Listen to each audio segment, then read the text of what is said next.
ಅಪ್ಪ ಅವ್ವ ಅವ್ರಂತ ಹೇಳಿ ನನ್ನ ಮೊಮ್ಮಗ್ಳು ನೋಡ್ರಪ್ಪ ಇನ್ನೂ ಎಷ್ಟೊತ್ತಾರೂ ಬಿತ್ಕೊಂಡದೆ. ಆದ್ರೂ ಪಾಪ ಚೇಕನಪ್ಪ ಬೆಳಗ್ಗೆ 5 ಗಂಟೆಗೆ ಎದ್ದು ಆಫೀಸ್ಗೆ ಹೋಗಿ ಸ್ವರ್ಗೋಗದೆ.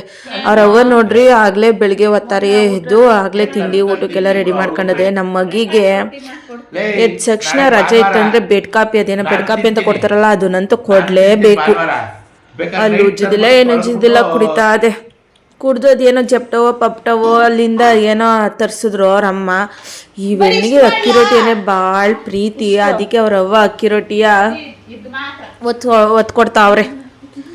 ಆಹಾ ಹತ್ರದಿಂದ ಜೂಮಕ್ ಬಿಡ್ಕಣಮಿ ನೋಡ್ತೇವ್ರಿ. ನಮ್ಮ ವ್ಯೂವರ್ಸ್ಗೆಲ್ಲ ಬಾಯಲ್ಲಿ ನೀರು ಬರುದಿಲ್ವೇ?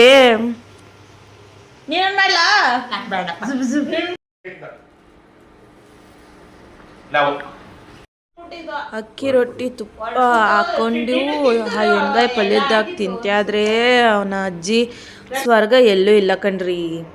ಆಮೇಲೆ ಮತ್ತೆ ಟೀ ಕುಡಿಬೇಕು. ಬೆಳಗ್ಗೆ ಎದ್ದ ತಕ್ಷಣ ಕಾಪಿ, ತಿಂಡಿ ಆದ ತಕ್ಷಣ ಟೀ ಹೆಣ್ಮಗಿಗೆ. ಅವ್ರವ್ವ ಇದ್ರೆ ಒಂಥರ ಖುಷಿ ಇದಕ್ಕೆ. ಮತ್ತು ಮಧ್ಯಾಹ್ನಕ್ಕೆ ಈಗ ಅವರೆಕಾಳು ಸೀಸನಲ್ವೇ ಅವರೆಕಾಳು ಹುಳಿ ಸಾರು ಮತ್ತು ಮುದ್ದೆ, ಅನ್ನ ಕಲ್ಸ್ಕೊಂಡ್ರೆ ಸಾರು, ಅನ್ನ ತುಪ್ಪ ಹಾಕೊಂಡು ತಿಂತಾಯಿದ್ರೆ ಆಹಾ. ನೋಡಿ ನನ್ನ ಮೊಮ್ಮಗೆ ಏನು ಪಸಂದಾಗಿ ತಿಂತಾಯಿದ್ದಳು ನನ್ನ ಮುದ್ದು ಕಣವ ನೀನು. ಆಮೇಲೆ ನನ್ನ ಮಗ ಹೊತ್ತು ಮಲ್ಕೊಂಡು ಎದ್ದು ಅದೇನೋ ಯೋಗ ಕ್ಲಾಸ್ಗಂತ ಹೋಯ್ತು. ಆ ಯೋಗ ಕ್ಲಾಸಾಗ ಲಿಫ್ಟಾಗ ಈ ಥರ ವೀಡಿಯೋ ಮಾಡ್ಕೊ ಬಂದದೆ. ಇವಾಗ ಮತ್ತೆ ಯೋಗ ಕ್ಲಾಸ್ನ ವಾಪಸ್ ಆಟೋದಾಗ ಮನೆಗೆ ಬಂತು. ಅಲ್ಲಿ ನೋಡ್ರೆ ಅವ್ರ ಅಪ್ಪ ಅದು ಯಾವುದೋ ಕೇಕ್ ತಂದಿದ್ರು. ನಾನು ಶುಗರ್ ಇದ್ರೂ ಕತ್ ತಿನ್ಬಿಟ್ಟು ಯಾರಿಗೂ ಹೇಳ್ಬೇಡ್ರಿ ಆಯಿತಾ. ಇದಾಗಿತ್ತು ನಮ್ಮ ಲಕ್ಷ್ಮಿಯ ವ್ಲಾಗು. ಎಲ್ಲರೂ ತಪ್ಪದೆ ಸಬ್ಸ್ಕ್ರೈಬ್ ಲೈಕ್ ಮಾಡ್ರಪ್ಪ.